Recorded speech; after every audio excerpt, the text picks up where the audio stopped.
Oi, estudante, tudo bem? Bem-vindo a mais uma aula de História. Eu sou a professora Yasmin e hoje a nossa aula é sobre um dos eventos mais importantes, digamos assim, do período contemporâneo, que é a crise de 1929. Um evento econômico, né, e também social que desencadeou uma crise mundial. As causas desse evento são o pós-Primeira Guerra, né? Numa aula anterior, que você pode acessar o portal aí e assistir novamente, nós falamos sobre o processo do neocolonialismo e o imperialismo também. E esse processo do neocolonialismo, né, da ocupação da África e da Ásia em busca de mercadorias, né, de ampliação dessa produção dessas mercadorias e do mercado consumidor, vai levar ao enriquecimento de muitas nações e, consequentemente, vai levar também a um conflito mundial, que é a Primeira Guerra. A Primeira Guerra Mundial vai deixar muitos resquícios, muitos países falidos, né? E um desses países que não vai falir vai se sobressair como a nação mais imponente do mundo, que são os Estados Unidos da América. Devido ao fato de os Estados Unidos estarem vendendo suprimentos durante a Primeira Guerra Mundial e estar localizado num continente completamente diferente daquele onde a guerra aconteceu, os Estados Unidos vão emergir como uma grande potência. E também vão se empolgar um pouco aí na produção, mesmo depois que a guerra acabou. Esse é um dos motivos que leva à crise de 29. Vamos acompanhar? Então, basicamente, a crise de 1929, ela levou à quebra da Bolsa de Valores de Nova York, que, consequentemente, desencadeia a Grande Depressão, que persistiu ao longo da década de 30, né, levando, inclusive, a um novo conflito, a Segunda Guerra Mundial. É considerado o pior e o mais longo período de recessão econômica do século XX, responsável por desemprego, queda da produção industrial, queda dos preços das ações e até do PIB mundial, tá? Não só dos Estados Unidos, a principal nação. Então, agora que a gente entendeu o que foi, né, e algumas das suas consequências, vamos aos pormenores. Vamos entender esse processo aí desde a sua origem. A Primeira Guerra Mundial, como eu já expliquei, levou, né, ao desenvolvimento de muitas indústrias bélicas, dentre elas a norte-americana, que vai dar uma empolgada aí na década de 20 e vai continuar produzindo produtos para exportar para a Europa. Mas a Europa, que está em crise, né, depois da Primeira Guerra Mundial, vai estar também não está mais afim de comprar os produtos americanos, né? Eles estão interessados em recuperar suas economias e param de comprar dos Estados Unidos. Numa tentativa de manter esse mercado, os Estados Unidos acabam emprestando, oferecendo empréstimos e investimentos para que os europeus continuem investindo nos produtos americanos. Junto a tudo isso, nós vamos ter aquele sentimento de prosperidade que os Estados Unidos vêm vivenciando, né, no período áureo da sua economia, também chamada de Bela Época ou Belle Époque, né, em que eles vão imprimir um estilo de vida americano, né, o American Way of Life, que é aquele consumismo, é o consumir para se tornar feliz, né? Quanto mais consumo, mais feliz.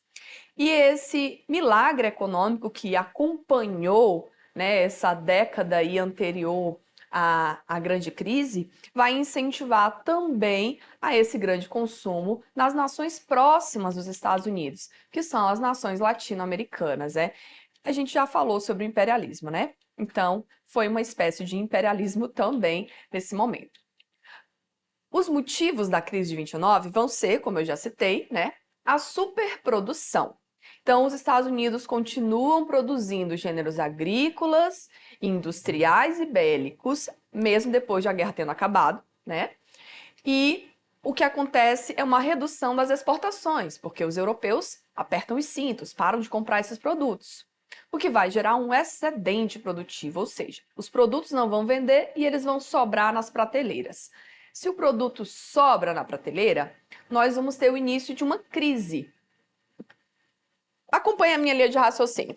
Se a fábrica ela não tem para quem vender, ela vai ter um prejuízo. Se a fábrica tem prejuízo porque ela já produziu e não vendeu, ela vai começar a cortar custos, cortar gastos. E o primeiro custo a ser cortado vai ser, claro, né, a dos funcionários. Então, vai gerar demissões. Essas empresas, não vendendo, também vão se desvalorizar. O preço dos produtos vão cair.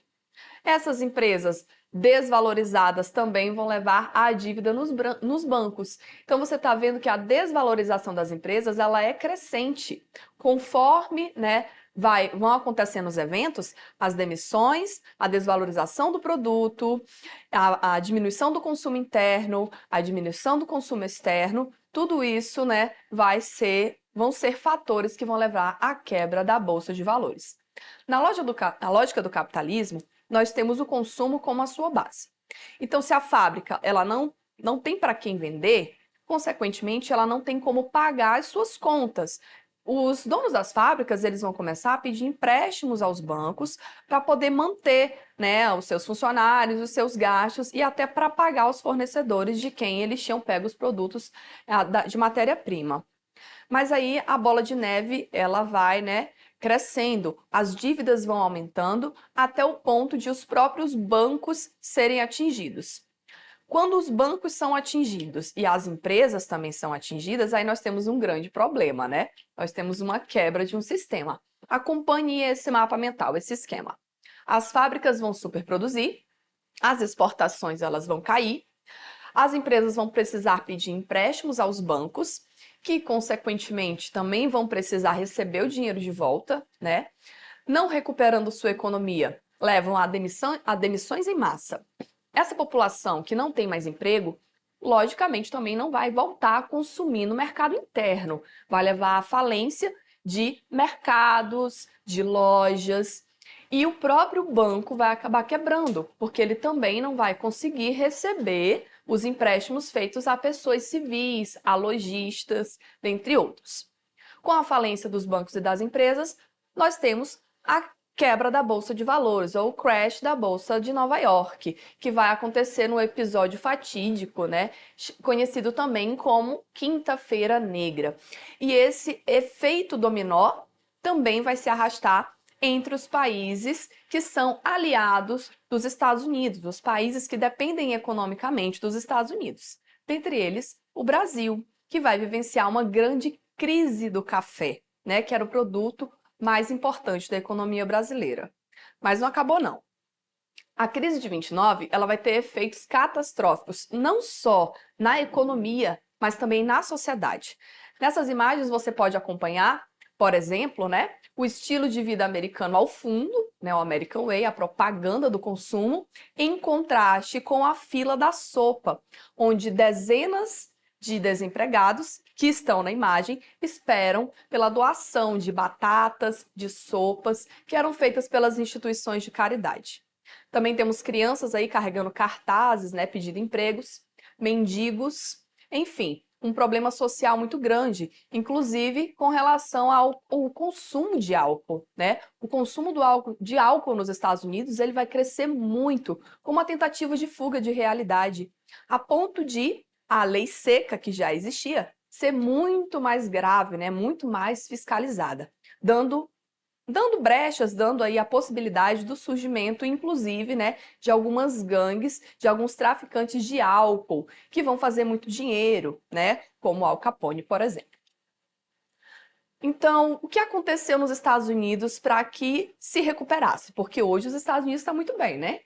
Então, houve um programa de recuperação, porque a economia americana ela era baseada num princípio econômico chamado liberalismo. E o liberalismo, ele diz que o Estado ele não pode interferir na economia, ou seja, Estado mínimo, né? Então, se o Estado não pode interferir na economia, o Estado ficou observando enquanto a crise se agravava.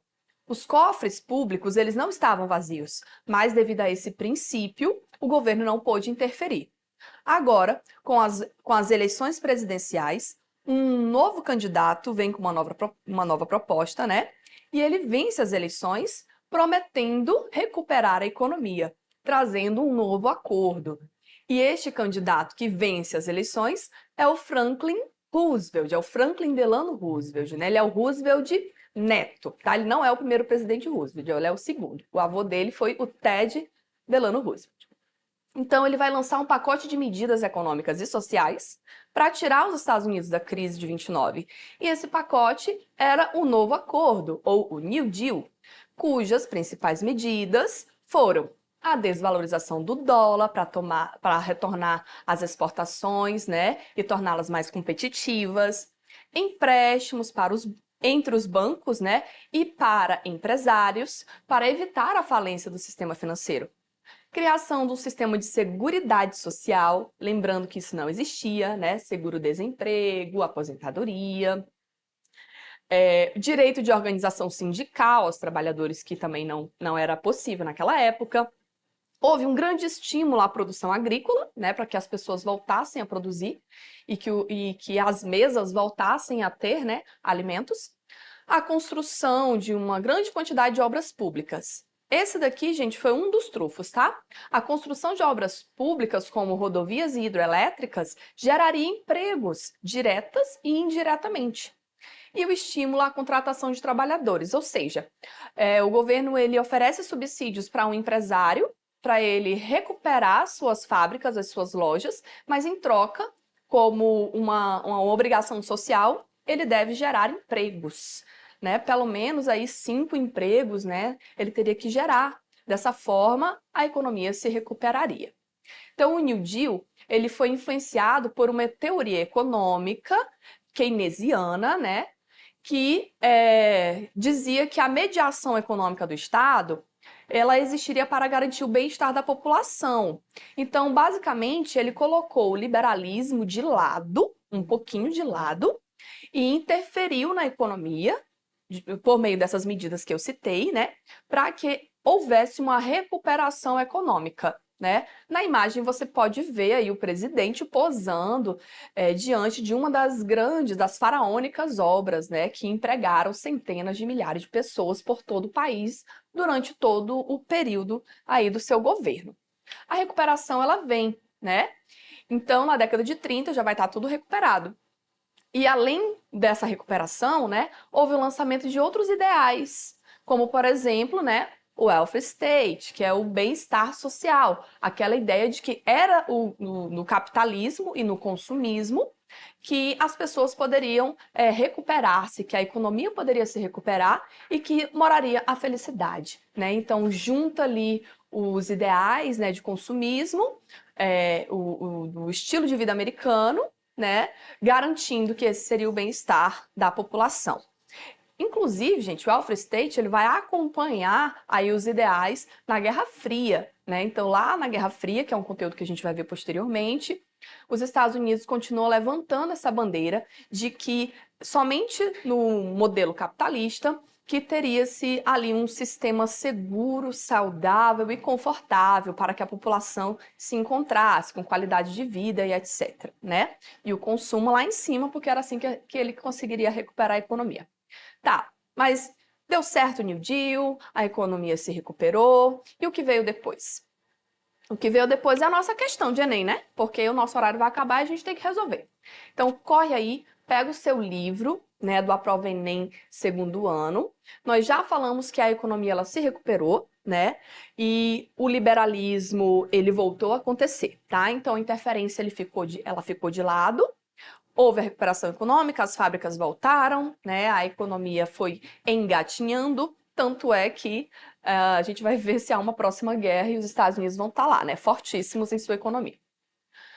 Bom, nessa questão aí que você está vendo, da página 36, nós temos um texto, né?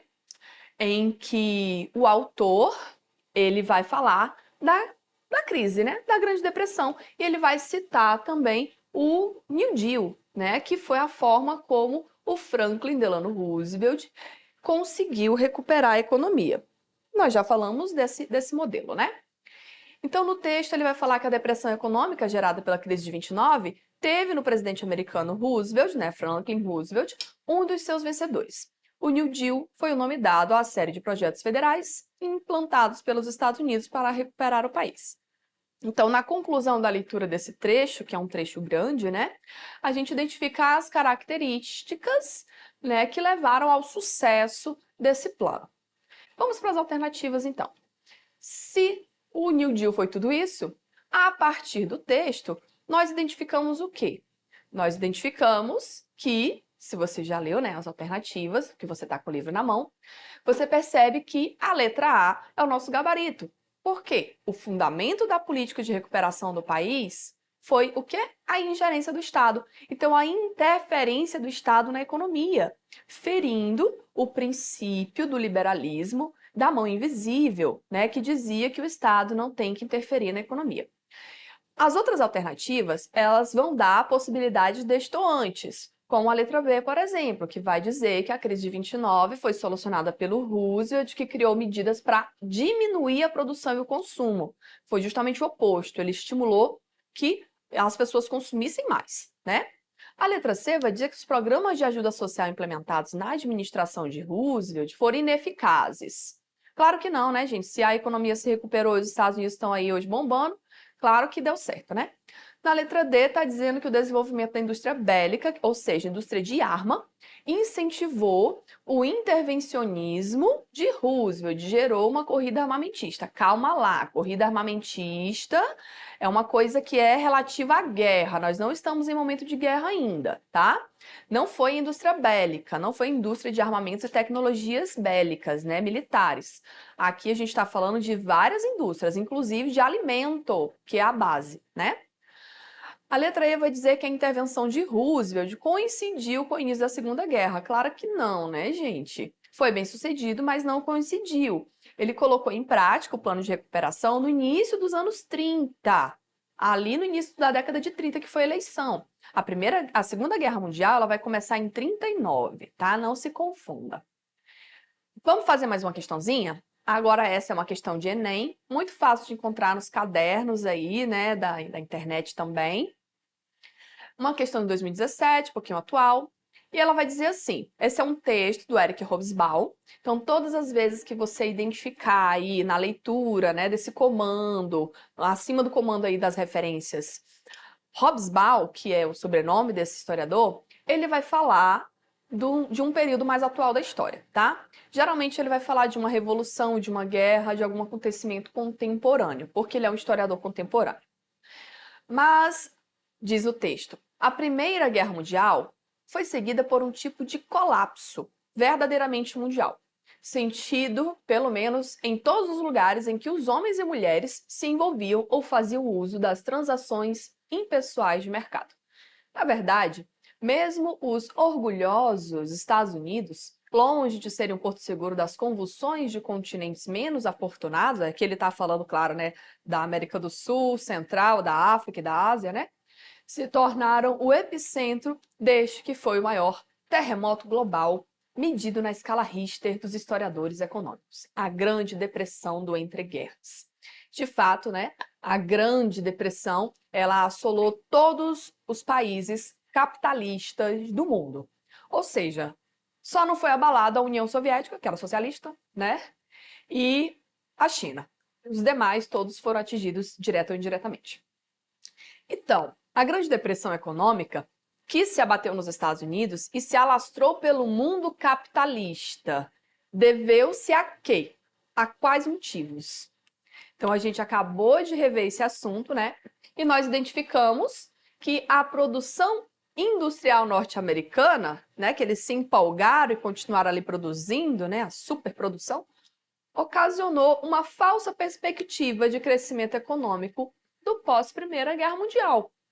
Por quê, gente? Porque os Estados Unidos bombaram no comércio de suprimentos, né? Se você não lembra, durante a Primeira Guerra Mundial, os Estados Unidos forneceram inúmeros gêneros alimentícios, inclusive para os países em guerra, foram criadores de tecnologias, como, por exemplo, a própria comida enlatada, os refrigerantes, né, como a Coca-Cola, e alguns itens de guerra que eram fornecidos com matéria-prima brasileira, que foi a borracha da Amazônia, né, o látex.